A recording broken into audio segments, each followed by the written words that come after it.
Bwana Yesu asifiwe rafiki yangu. Karibu tena siku nyingine ili tupate kutafakari neno la Mungu.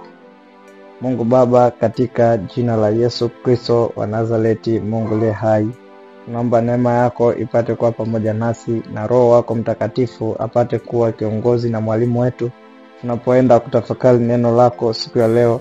Kwa utukufu wa jina la Yesu Kristo tumeomba tukiamini, amen. Rafiki yangu, leo nataka tukatafakari neno la Mungu, na somo litakalo kuwa msingi katika kutafakari neno la Mungu ni faida za kusoma Biblia. Faida za kusoma Biblia. Kama unakumbuka hapo nyuma nimefundisha kwamba mambo matatu ya kuzingatia ili uweze kuendelea kubaki katika wokovu. Ili uweze kuendelea kubaki katika wokovu, lazima uzingatie mambo matatu. Jambo la kwanza, kwenda kanisani. Jambo la pili, kusoma neno la Mungu, na jambo la tatu, kuomba kila wakati. Sasa leo nitakwenda kukueleza faida za kusoma Biblia. Faida za kusoma Biblia kila siku. Utapata faida gani unaposoma Biblia? Ziko faida nyingi, lakini mimi leo hapa nitakueleza faida tatu tu ambazo zitakupa umuhimu wa kusoma Biblia, zitakuonyesha umuhimu wa kusoma Biblia, faida ya kusoma Biblia. Na faida ya kwanza ya kusoma Biblia au kusoma neno la Mungu, Biblia neno la Mungu. Faida ya kwanza ni kukuza imani zetu. Unaposoma Biblia unaikuza imani kwa kiwango kisicho cha kawaida. Kadri unavyosoma Biblia ndivyo unavyozidi kumuelewa Mungu, ndivyo unavyozidi kumjua Mungu, ndivyo unavyozidi kuimarika katika uwezo wa kuelewa mambo ya kimungu. Kadri unavyosoma Biblia, kadri unavyosoma Biblia ndivyo na imani yako inavyokuwa na kuongezeka. Ndivyo na imani yako inavyokuwa na kuongezeka. Hebu tusome katika kitabu cha Warumi. Kitabu cha Warumi ile sura ya 10 na ule mstari wa 17. Kitabu cha Warumi sura ya 10 na ule mstari wa 17, neno la Mungu linasema, basi imani chanzo chake ni kusikia, na kusikia huja kwa neno la Kristo. Imani chanzo chake ni kusikia, na kusikia huja kwa neno la Kristo. Rafiki yangu, ulipofika mahali pa kumwamini Yesu Kristo, uliamini kwa kulisikia neno lake. Sisi hatukubahatika kuishi na Yesu Kristo enzi za uhai wake alipokuwa duniani. Hatukubahatika, lakini waliobahatika kuishi nao waliweza kunufaika na wakamwamini, wakatembea katika hiyo. Lakini Yesu alisema pale Tomaso alipokuwa hajaamini kwamba Yesu amefufuka, alijaribu kuonyesha kwamba ni kwa namna gani wale watakao muamini pasipo kumuona. Wale watakao muamini pasipo kumuona. Heri watu wale wanaoweza kumwamini pasipo kumuona. Sasa unawezaje kumwamini pasipo kumuona? Yesu Kristo tunaelezwa habari zake kwamba alikuja akatuokoa, akafufuka na yuko mbinguni anaandaa makao. Sasa utawezaje kumwamini? Ndio hapa Biblia inatuambia imani huja kwa kusikia, na kwa kulisikia neno la Kristo. Kwa maana nyingine, kuna uwezekano kabisa mkubwa kile unachokisikia kila siku, kile unachokisoma kila siku, kile unachokifanya kila siku, unachokisikia kila siku kina uwezo wa kujenga imani ya kwamba ukakiamini hicho na ukakitegemea hicho kile unachokisikia. Kwa maana nyingine ni kwamba ukiwa ni mtu wa kusikiliza sana habari za mizimu, habari sijui za mapepo, habari za madini, habari za mashetani, utajikuta unaviamini sana hivyo vitu kuliko hata kumwamini Mungu. Utajikuta unavitegemea sana hivyo vitu kuliko hata kumtegemea Mungu. Na ndio maana kuna watu wengine usiwashangae ukiwaambia kwa habari ya Yesu Kristo, hawakuelewi, hawakusikii, wanakuona kama mjinga na uliyepungukiwa na akili. Sio kosa lao wala sio tatizo kwao, ila tu tatizo liko pale ni nini, ni kitu gani kilichoanza kusikiwa ndani yao, ni kitu gani, ni imani ipi iliyojengwa ndani yao, ni vipi walivyovisikia katika kukua kwao walivyokuwa wakienenda, ni mambo gani yalikuwa yanaingizwa kwenye akili zao na ufahamu wao. Na ndio maana kuna watu wengine wanaamini baadhi ya vitu, kuna imani wameisimamia, hata ungesema nini, hata ungefanya nini, hawawezi wakabadilika, hawawezi wakageuzwa, hawawezi wakaiacha imani yao. Kwa nini? Kwa sababu kulingana na vile ambavyo yale maneno waliokuwa wakisikia tangu wakiwa watoto hadi wanakuwa wanaendelea, yameshajenga imani ndani yao kiasi kwamba hawawezi tena kutenganishwa na yale walioyasikia. Kwa sababu kadri unavyozidi kusikia, kile unachozidi kukisikia kinaumbika ndani yako, kinatengenezeka ndani yako, kinakaa ndani yako, kinakuwa wewe. Yani wewe unakuwa yeye na chenye kinakuwa wewe. Maana yake wewe na chenyewe hamwezi mkatenganishwa, hamwezi mkatenganishwa. Na ndivyo ilivyo katika Yesu Kristo, ndivyo ilivyo katika Yesu Kristo. Usione kwamba wakina Paulo walikubali kufa, wakina Petro walikubali kufa, wakina Yohana walikubali kufa kwa ajili ya Kristo. Sio tu walikubali hivi kirahisi rahisi, maana yake kuna maneno yaliingia ndani yao, neno la Kristo liliingia ndani yao. Yani wao na Kristo wakawa hawana namna ya kutenganishwa. Yani wao na Kristo, hata ungesema nini, hata ungefanya nini, usingeweza kuwatenganisha na imani ya kumwamini Yesu Kristo. Na ndivyo ilivyokuwa hata kwa kina Shadraka, Meshaki na Abednego. Wakati mfalme Nebukadneza anawaambia kwa habari ya kumsujudia, wakamwambia mfalme, hatutaweza kukusikiliza wewe kwa jambo lolote lile. Kama Mungu akituokoa na atuokoe, asipotuokoa basi na atuache. Kwa nini? Kwa sababu imani yao, kadri walivyokuwa wamemsikia Mungu wao alivyookoa na kutenda matendo makuu, imani yao ilijengwa katika Mungu. Manake lile neno la Mungu likakaa ndani yao na wao wakawa ndani ya lile neno la Mungu. Manake kukaa hakuna namna ya kuwatenganisha wao na neno la Mungu linavyosema. Na ndivyo ilivyo hata katika Yesu Kristo. Hakuna namna ukiwa mtu wa kusoma neno la Mungu likakaa ndani yako, hakuna namna unavyoweza kutenganishwa na neno la Kristo. Hakuna namna unavyoweza kutenganishwa na Kristo. Manake imani yako inakuwa kadri unavyosoma neno la Mungu likakaa ndani yako kwa wingi, kama neno la Mungu linavyotueleza, neno langu likae kwa wingi ndani yenu. Manake likikaa kwa wingi ndani yetu, imani yetu inakuwa juu ya Yesu Kristo, imani yetu inaongezeka juu ya Yesu Kristo. Tunafika kiwango kwamba hatuwezi kutenganishwa tena na Yesu Kristo. Manake Kristo anakuwa ndani yetu na sisi ndani ya Kristo. Ndio maana Yesu akasema, kaeni ndani yangu na mimi ndani yenu.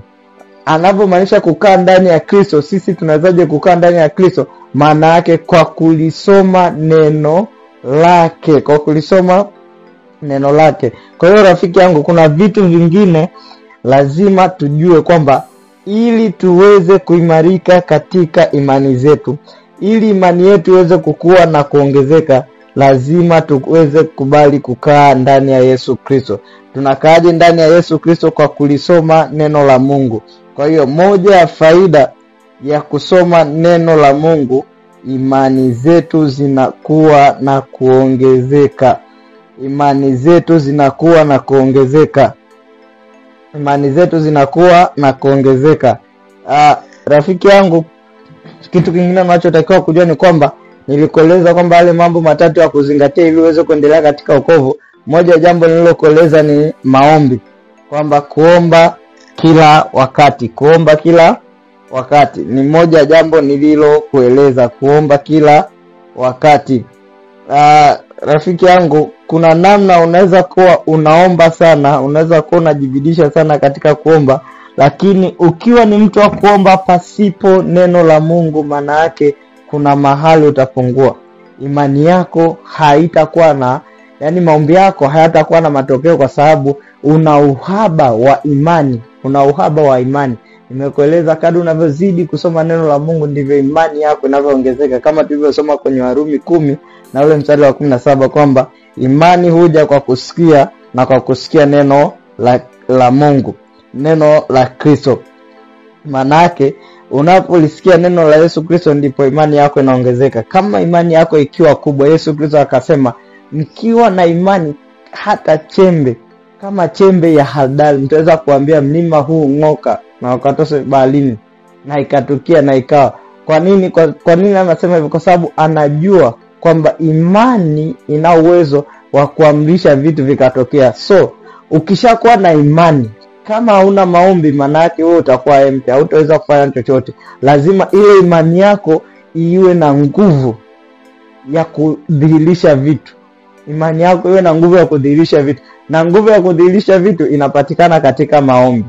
Imani yako pasipo maombi inakuwa ndio ile anasema imani bila matendo imekufa. Ili imani yako idhihirishe matendo ya kile unachokiamini, lazima uwe mtu wa maombi.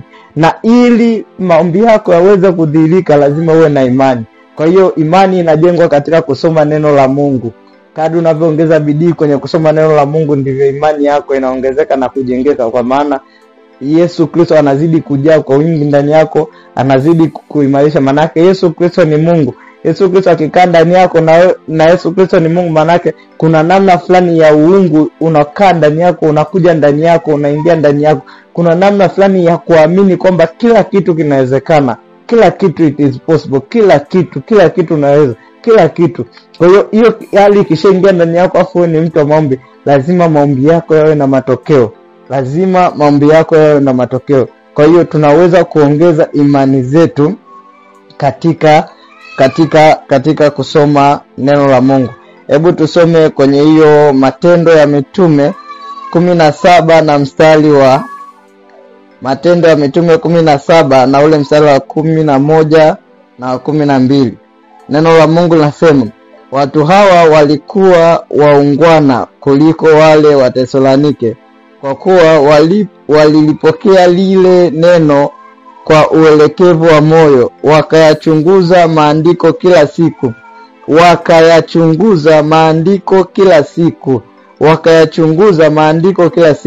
waone kwamba mambo hayo ndivyo yalivyo. Basi watu wengi miongoni mwao wakaamini, na wanawake wa Kiyunani wenye cheo na wanaume si wachache.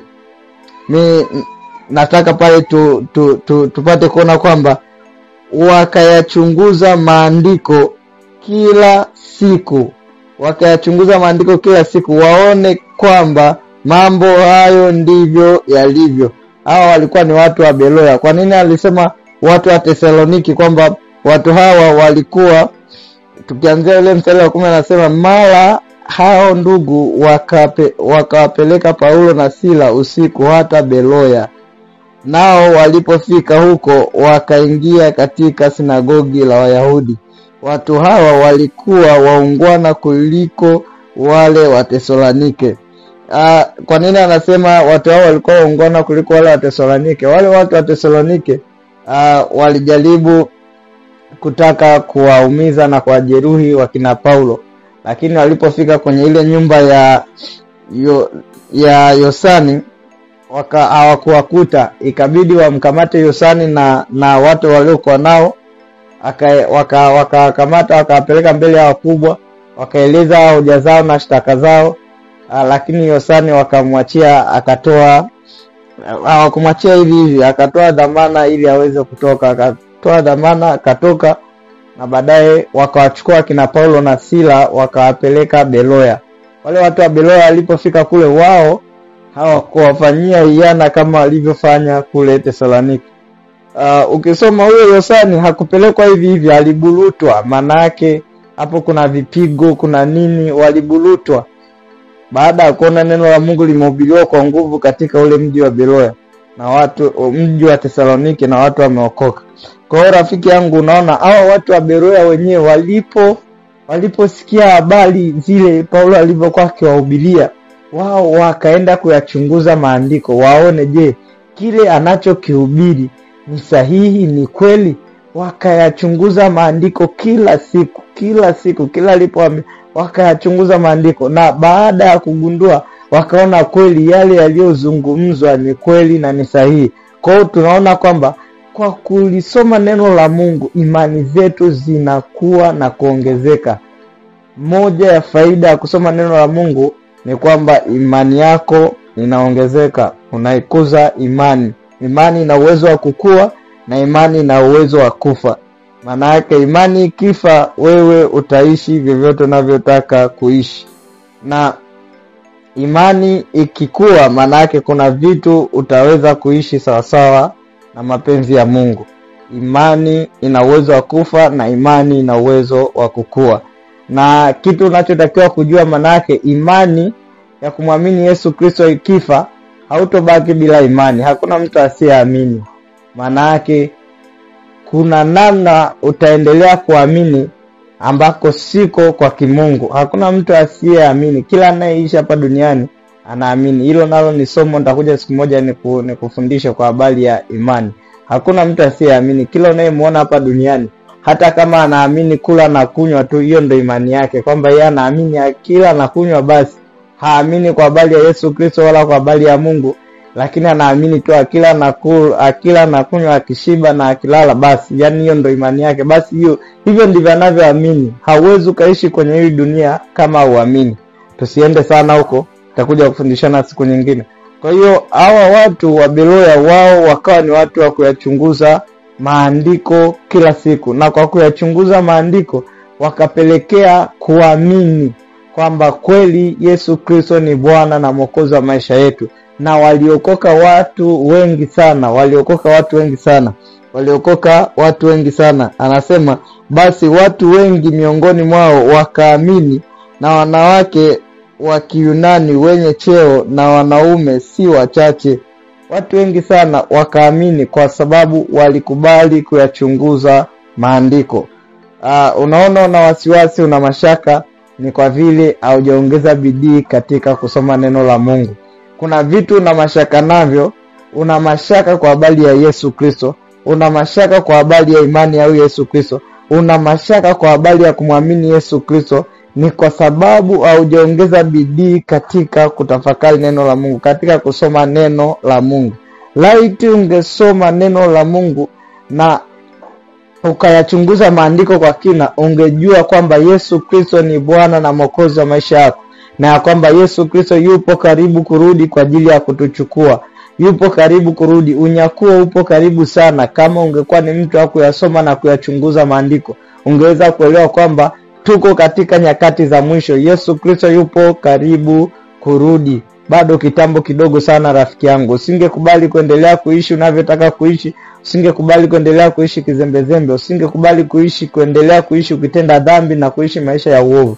Ungetengeneza njia zako, na Yesu Kristo akirudi upate kuurithi uzima wa milele. Jambo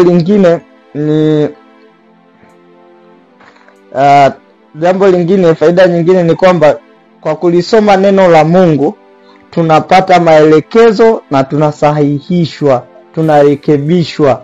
Unapolisoma neno la Mungu unapata maelekezo namna gani ya kuishi, namna gani ya kufanya, namna gani ya kuenenda, namna gani ya kutenda. Lakini pia si hivyo tu, unasahihishwa pale unapokosea, unarekebishwa, unaambiwa hapa sio sahihi, hapa ukutakiwa kufanya hivi, hapa ukutakiwa kwenda hivi. Rafiki yangu, hakuna ambaye ameshafika, hakuna ambaye ameshakamilika tayari. Hapana, bado tuko kwenye safari. Maana yake kuna wakati unatenda kitu ukizani ni sahihi, lakini kadri unavyoendelea kulisoma neno la Mungu unapata maelekezo yanayokuelekeza kwamba jambo hili unalolifanya sio sahihi, na unajikuta unafanyaje? Unaliacha, unaliepuka. Lakini pia unapata maelekezo kwa kulisoma neno la Mungu. Unapata maelekezo ni namna gani ufanye, ni mahali gani ufanye, ni kitu gani ufanye. Kwa kulisoma neno la Mungu unapata maelekezo. Kuna vitu vingi sana tumekuwa tukivifanya kimakosa, sio kwa sababu tunapenda kufanya kimakosa, ila ni kwa sababu hatujalijua neno la Mungu vizuri, hatujalisoma neno la Mungu vizuri, hatujakaa na kulitafakari neno la Mungu. Kadri unavyolisoma neno la Mungu ndivyo unavyopata namna nzuri ya kuweza kufanya vitu kwa ubora na kwa ustadi. Kadri unavyolisoma neno la Mungu unapata mawazo ya kimungu. Kuna mahali fulani kwenye Biblia neno la Mungu linasema kwamba na kumwambia mwanadamu mawazo yake. Kitabu cha Hagai 14 let me read. Ngoja nisome hapo nisije nikasema kitu ambacho sio. Na kumwambia mwanadamu mawazo yake. Maana yake kwa kulisoma neno la Mungu utagundua kwamba kuna vitu vingine unahitaji kumwambia Mungu tu akuelekeze ufanyeje, akupe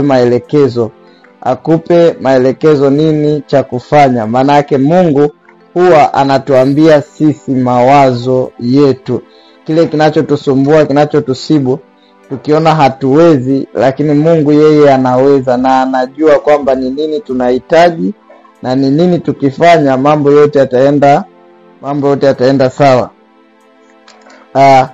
Kwenye kitabu cha my God. Asante Yesu. Yes, sio Hagai, ni kitabu cha Amosi 4:13. Kitabu cha Amosi 4:13 anasema na kumwambia mwanadamu mawazo yake. Kitabu cha Amosi 13b anasema na kumwambia mwanadamu mawazo yake. Maana yake kwa kulisoma neno la Mungu utapata mawazo, utapata maelekezo. Kwa kulisoma neno la Mungu, moja ya faida ya kusoma neno la Mungu ni kwamba tunapata maelekezo nini cha kufanya, nini tunatakiwa kufanya. Lakini tunasahihishwa, tunaelekezwa, tunarekebishwa kwamba hiki hakifai, hiki hakistahili, ungeweza kufanya hivi, mambo yangeenda hivi. Kwa hiyo kwa kulisoma neno la Mungu tunapata hekima na mawazo ambayo yanaweza kuleta suluhisho katika yale mambo ambayo tunapitia, katika changamoto zile tunazozipitia. Tunapata hekima, tunapata maarifa, tunapata ufahamu wa kujua ni nini cha kufanya na kuweza kurekebisha makosa yale ambayo tumeyakosea. Hebu tusome kwenye kitabu cha Mathayo 22 na ule mstari wa 29. Tuone ni kwa namna gani Yesu Kristo anahimiza, baada ya kuona watu wakieleza vitu ambavyo kimantiki kabisa havina maana. Anasema kwenye Mathayo 22 na mstari wa 29, anasema Yesu akajibu akawaambia, mwapotea kwa kuwa hamyajui maandiko wala uweza wa Mungu. Mwapotea kwa kuwa hamyajui maandiko wala uweza wa Mungu. Hapa alikuwa anawajibu Masadukayo.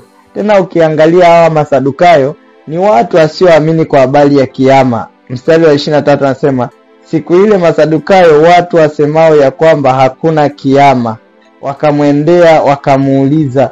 Hapa walimuuliza kwa habari ya kwamba kuna mwanamke aliolewa na ndugu 7 na wote walikuwa wakioa bila kuzaa. Mwingine anamuoa anakufa bila kuzaa, anamuoa anakufa bila kuzaa mpaka wa 7. Wakamuuliza, je, siku ya kiyama huyu mtu atakuwa mke wa nani? Rafiki yangu, hapa ndipo Yesu akawajibu akawaambia, mwapotea kwa kuwa hamyajui maandiko wala uweza wa Mungu.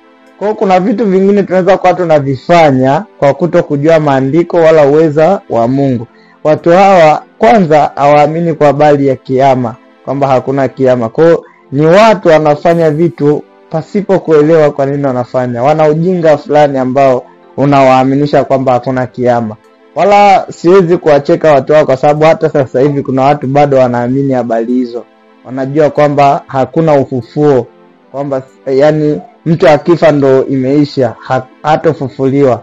Rafiki yangu, kama na wewe miongoni mwao unajidanganya, Yesu Kristo anarudi, na akirudi anasema hatutawatangulia wale waliokufa. Akirudi tukiwa bado tuko hai, hatutawatangulia wale waliokufa. Na kama tutakuwa tumeshakufa, wale watakao kuwa hai hawatatutangulia sisi tutakao kuwa tumekufa. Maana yake Yesu Kristo akirudi lazima tufufuliwe kwanza sisi tuliokufa, au wale waliokufa watafufuliwa kwanza. Na kama sisi tutakuwa tumeshakufa, tutafufuliwa kwanza, alafu tutakutana pamoja mawinguni na wale watakao kuwa hai. Wale watakao kuwa hai watabadilishwa. Biblia inasema watahuishwa.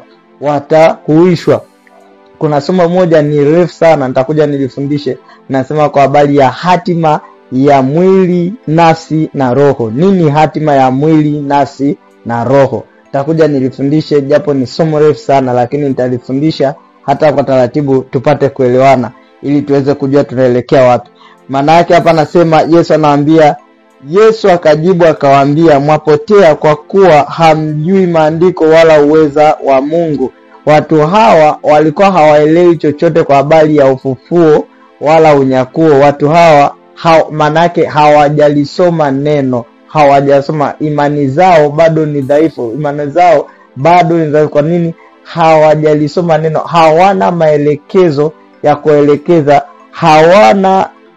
hawajalisoma neno ambalo litaweza kuwaelekeza na kuwafundisha nini cha kufanya na kuwapa hekima ya kujua Mungu yukoje, Mungu ana uwezo gani, ni nini kilichoko mbele yetu. Maana yake hawana hiyo hekima wala huo ufahamu juu ya habari ya Mungu, kwa habari ya unyakuo na ufufuo wa watakatifu. Kwa habari ya unyakuo na ufufuo wa watakatifu, ndio maana akawaambia, Yesu akajibu akawaambia, mwapotea kwa kuwa hamyajui maandiko wala uweza wa Mungu. Kwa maana katika kiyama hawaoi wala hawaolewi, bali huwa kama malaika mbinguni. Tena mstari wa 31 anasema, tena kwa habari ya kiyama ya watu hamjalisoma neno lililonenwa na Mungu akisema, ni mimi Mungu wa Ibrahimu na Mungu wa Isaka na Mungu wa Yakobo. Mungu si Mungu wa wafu, bali wa walio hai. Na makutano waliposikia walishangaa kwa mafunzo yake. Maana yake watu hawa hata hilo neno walikuwa hawajalisoma. Kwa hiyo rafiki yangu, kuna vitu hutavielewa kama usipokubali kukaa na kulisoma neno la Mungu.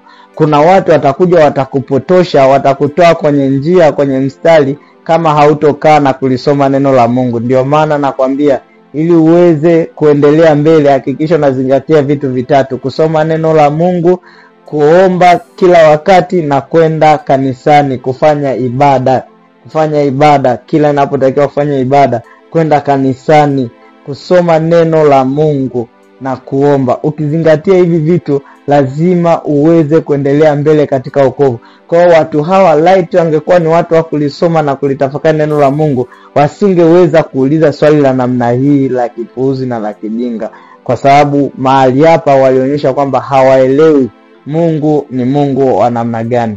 Lakini pia faida nyingine ya kusoma neno la Mungu, ukisoma neno la Mungu, faida nyingine unayoipata ni hii, kwamba unapata faida ya kwamba unamjua Mungu Baba na Mungu Mwana. Unamjua Mungu Baba yuko namna gani, uweza wake, nguvu zake, mamlaka yake, yeye ni wa namna gani. Lakini pia unamjua na Mungu Mwana, Yesu Kristo.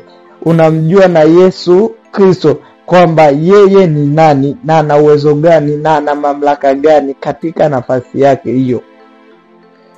Katika nafasi yake hiyo unamjua na unamuelewa vizuri, kwamba kadri unavyolisoma neno la Mungu, unamjua Mungu kwa ufasaha, unamjua Mungu kwa hakika, kwamba yeye ni yeye yule jana, leo na hata milele, wala habadiliki.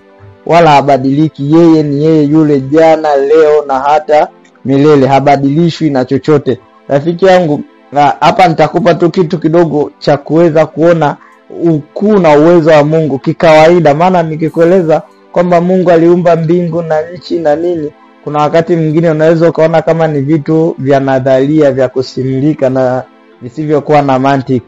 Lakini ngoja nikueleze katika mfano huu kwenye Mathayo 10 na ule mstari wa 30.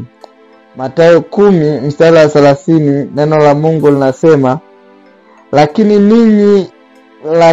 ninyi hata nywele za vichwa vyenu zimehesabiwa zote.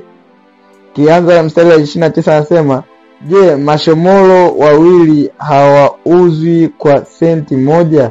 Wala hata mmoja haanguki chini asipojua Baba yenu? Lakini ninyi hata nywele za vichwa vyenu zimehesabiwa zote. Maana kadri unavyoendelea kusoma neno la Mungu, unauelewa ukuu na uwezo wa Mungu.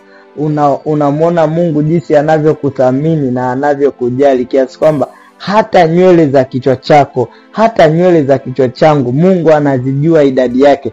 Yaani hapa mimi nikishika tu hizi ngapi tu hivi, siwezi kujua ni kiasi gani, lakini Mungu anajua nina nywele kiasi gani. Anajua nina nywele ngapi. Maana yake hata nikitoa moja kwenye hizi nywele zote, Mungu anajua nywele nimetoa moja zimebakia ngapi. Anajua. Huyo ndiye Mungu ambaye tunamwamini katika Yesu Kristo. Mungu mwenye uweza wote, Mungu mwenye mamlaka yote, Mungu mwenye nguvu zote, Mungu anayejua kila kitu. Anajua idadi ya nywele zangu, anajua idadi ya nywele zako. Hivi imagine ni kiasi gani Mungu ana uwezo. Uwezo wa Mungu kiasi gani. Tazama watu wote walioko duniani. Fikiria watu wote walioko duniani. Halafu ufikirie watu wote walioko duniani. Acha tu idadi ya watu walioko duniani. Ukiacha tu idadi, lakini anajua na idadi ya kila nywele za kichwa cha mtu. Kila nywele iliyoko kwenye kichwa cha mtu yoyote aliyeko duniani, anajua ana nywele kiasi gani. Anajua ana nywele kiasi gani. Anajua ana nywele kiasi gani. Huyo ndiye Mungu tunayemwabudu, Mungu tunayemwamini, Mungu tunayemtumainia, Mungu tunayetarajia kwenda kuishi naye milele. Mungu ana uwezo kiasi hicho. Nimekwambia ningekueleza habari za uumbaji ungeona kama nani, lakini nimekuleta kwenye kichwa chako ambacho wewe mwenyewe nywele zako huwezi kuzihesabu. Hata nywele za watoto wako huwezi kuzihesabu. Nywele za mtoto uliyemzaa huwezi kuzihesabu. Huwezi. Lakini Mungu ana uwezo. Anajua sana uwezo tu. Anajua idadi ya nywele ulizonazo kichwani. Mungu anajua idadi ya nilizonazo. Anajua idadi ya watu wote walioko duniani, nywele zao ni idadi kiasi gani. Anajua. Ndiye Mungu tunayemwamini, ndiye Mungu tunayemtumainia katika Yesu Kristo. Kwa hiyo ukilisoma neno la Mungu utaujua ukuu wa Mungu na uwezo wa Mungu, kwamba huyu Mungu ndiye baba yako. Sasa kama Mungu ndiye baba yangu, anajua idadi ya nywele zangu, anajua idadi ya nywele zilizoko kwenye kichwa changu, je, si zaidi kwa habari ya mahitaji ninayohitaji, si zaidi kwenye vitu ninavyovitaka, si zaidi kwa vile ninavyovitarajia, si zaidi kwa ajili ya kesho yangu?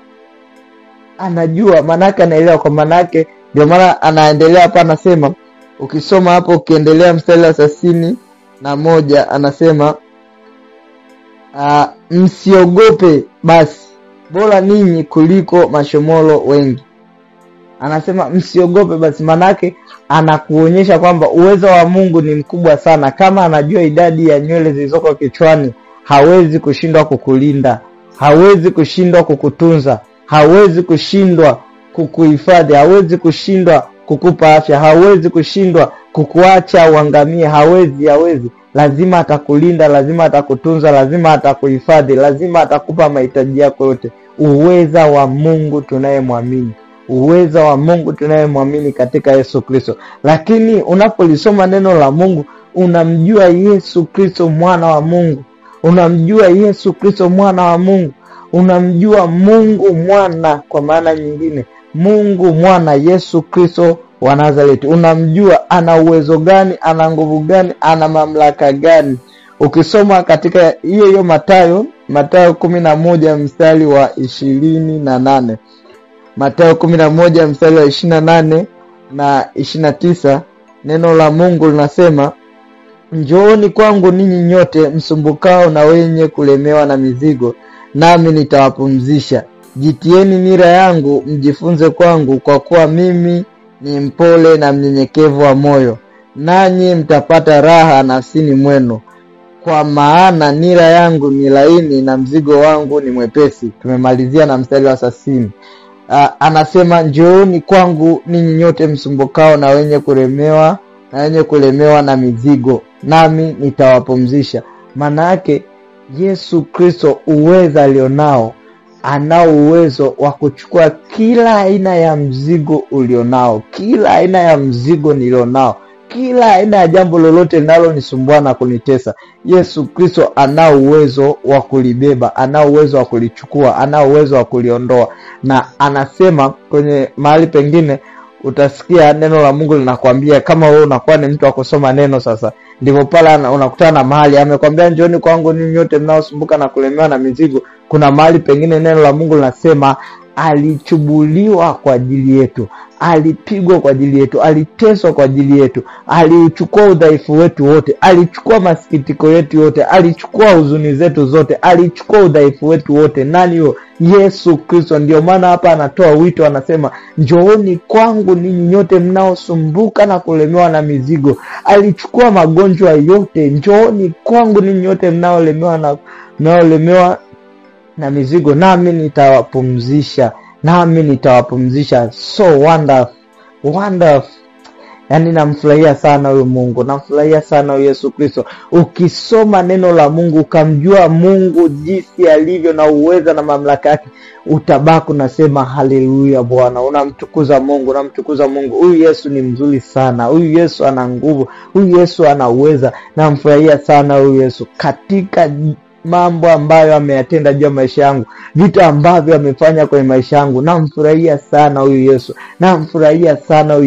Kuna kipindi nilipitia hali ngumu, katika hiyo hali ngumu bado niliona faraja yake, bado niliona akinifariji, akinitia nguvu, akinitia moyo, ananiambia usiogope mwanangu. Bado kitambo kidogo ndugu zangu walifika mahali hakuna anayenitafuta, hakuna anayenipigia simu. Hata nikiwapigia wengi wananiepuka na kunikwepa, kwa sababu wanajua nikiwapigia ninawatoa shida ambazo zinanisibu ninazipitia. Lakini wakati mwingine niliwapigia tu hata tusalimiane, tuongee mali matatu, nipate faraja kutoka kwao, lakini hakuna aliyetaka kunisikiliza, hakuna aliyetaka kuwasiliana na mimi. Wote nilikuwa nikiwatafuta, tukiongea kidogo wanaonekana wako busy, wanaendelea na mambo yao, wanasema na wao wanakata simu. Hata wengine hawakutafuti tena, hawakufikiria. Lakini katika hali hiyo nilimwona Yesu akinifariji, nilimwona Yesu akinitia moyo, nilimwona Yesu akisema nami, mwanangu, mbele yako ni nzuri sana, usikate tamaa, usiogope. Niliona Yesu akiniambia kesho yako ni nzuri sana, kesho yako itakuwa ya spidi ya hali ya juu, kesho yako utaenda kwa kasi ya hali ya juu. Hata hao wote unaowaona wamekutangulia, wote utawapita mwanangu, usiogope, endelea kuniamini, endelea kunitumia. Alikuwa mfariji, alikuwa my comforter. Jesus rimando koropo zata. Nampenda sana huyu Yesu. Ukilisoma neno la Mungu, unamjua huyu Yesu na ukuu wake na uweza wake.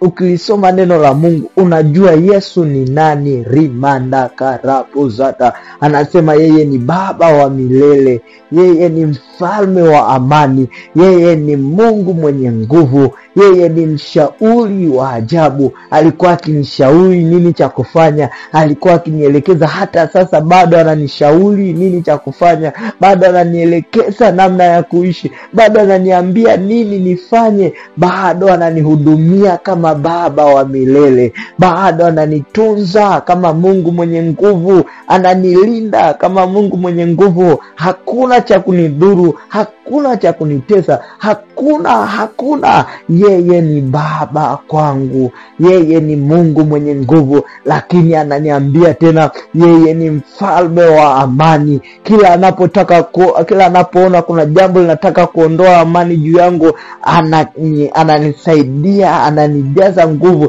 nami ninakuwa na amani, ninakuwa na furaha. Rafiki yangu, moja ya kitu ambacho kinamfanya mtu ajisikie kuendelea kuishi ni kuwa na amani ndani yake. Amani ikitoweka ndani yako, rafiki yangu, hata ungekuwa na nini, hautotamani tena kuendelea kuishi. Hata ungekuwa na nini, hautotamani kuendelea kuishi. Na ndio maana kuna watu ni matajiri, lakini unasikia wamejinyonga, wamejipiga risasi. Ndio maana kuna watu wana kila kitu, lakini unasikia wameachana, ndoa zao zimevunjika, wamekubaliana waachane. Na ndio maana unasikia kuna watu wamesoma kwa hali na viwango vya hali ya juu, lakini wameamua kujiua, wameamua kunywa sumu wafe, wameamua kujipiga risasi, wameamua kutelekeza familia, wameamua kukimbia familia, wameamua kufanya maamuzi yasiyo sahihi. Sio kwa sababu eti wametaka, ni kwa sababu amani imetoweka ndani yao. Amani ikitoweka ndani yako, rafiki yangu, hautosikia hamu tena ya kuishi, hautaona thamani tena ya kuishi, hautaona thamani tena ya kuendelea kukaa, hautaona. Watu wengi sana walitafuta amani katika vitu, walitafuta amani katika watu, walitafuta amani katika mali. Baada ya kuleta shida kwenye hivyo vitu, wamejikuta amani imetoweka na wameharibu uhai wao na maisha yao. Kuna watu wengine mpaka sasa wanasema hawatakuja wamwamini mwanaume yeyote yule kwa sababu walimwamini, walitafuta amani kwao, akaumizwa na kiasi kwamba ameona hakuna haja tena ya kumwamini mwanaume yote yule. Sio kwa sababu ameamua hivyo, kuna kitu kimeondoka ndani, ni amani. Unamhitaji Yesu Kristo aliye mfalme wa amani. Unamhitaji Yesu Kristo aliye mfalme wa amani ili apate kuachilia amani ndani yako katika hali zote na nyakati zote, katika mazingira yote na namna zote. Unamhitaji Yesu Kristo. Kwa kulisoma neno la Mungu utaweza kuongeza kiwango cha imani yako. Kwa kulisoma neno la Mungu utaweza kupata maelekezo na mwongozo namna gani ya kuishi. Ukilisoma neno la Mungu utamjua Mungu ni nani na Yesu Kristo ni nani na uweza wao katika utendaji wao, katika nafasi zao. Utaelewa na utajua Mungu ni nani na uweza wake kwa kulisoma neno la Mungu. Na kwa kulisoma neno la Mungu utajua Yesu Kristo ana uwezo kiasi gani, ana mamlaka kiasi gani. Yesu Kristo ana mamlaka hata kwa habari ya amani ambayo unaitamani, hata kwa habari ya amani ambayo unaitafuta. Yesu Kristo ana uwezo, Yesu Kristo ana uwezo. Rafiki yangu, wewe unayesema unamhitaji Yesu Kristo apate kuingia ndani yako ili apate kukutengeneza na kukuimarisha, ili apate kurejesha amani yako, naomba nifuatishe maombi haya. Sema: Bwana Yesu, ninakuja mbele zako. Nimetambua ya kuwa mimi ni mwenye dhambi. Ninaomba Yesu unirehemu, unisamehe dhambi zangu zote. Yesu, ninaomba ufute jina langu kwenye kitabu cha hukumu na uliandike jina langu kwenye kitabu cha uzima. Kuanzia leo ninakubali wewe Yesu kuwa wewe ni Bwana na Mwokozi wa maisha yangu. Asante Yesu kwa kuniokoa. Asante Yesu kwa kunisamehe. Asante Yesu kwa kuniponya. Amen, amen. Barikiwe sana rafiki yangu wewe uliyenifuatisha maombi haya. Amini yako umeokoka na Yesu Kristo ni Bwana na Mwokozi wa maisha yako. Endelea mbele, usirudi nyuma. Yesu Kristo anarudi, bado kitambo kidogo. Yesu Kristo anarudi. Endelea mbele, usirudi nyuma. Mungu Baba, katika Yesu Kristo ninakushukuru kwa ajili ya siku ya leo. Umetutafakarisha kwa habari ya kulisoma neno lako Bwana. Faida za kusoma neno lako Mungu tumepata kutafakari na tumesikia Bwana. Tusaidie kila tulichokielewa na kila tulichokipokea kutoka kwako tuweze kukiishi na kukitendea kazi, ili tupate kuishi sawa na neno lako. Kwa utukufu wa jina lako Yesu Kristo wa Nazareti, Mungu aliye hai, ninakuomba Bwana ukatuongezee hamu na shauku ya kulisoma neno lako. Tuongezee bidii na juhudi ya kusoma neno lako katika jina la Yesu, kwa damu ya Yesu. Asante Mungu wetu na Bwana wetu, nimeomba nikiamini sasa na mapenzi yako. Amen, amen.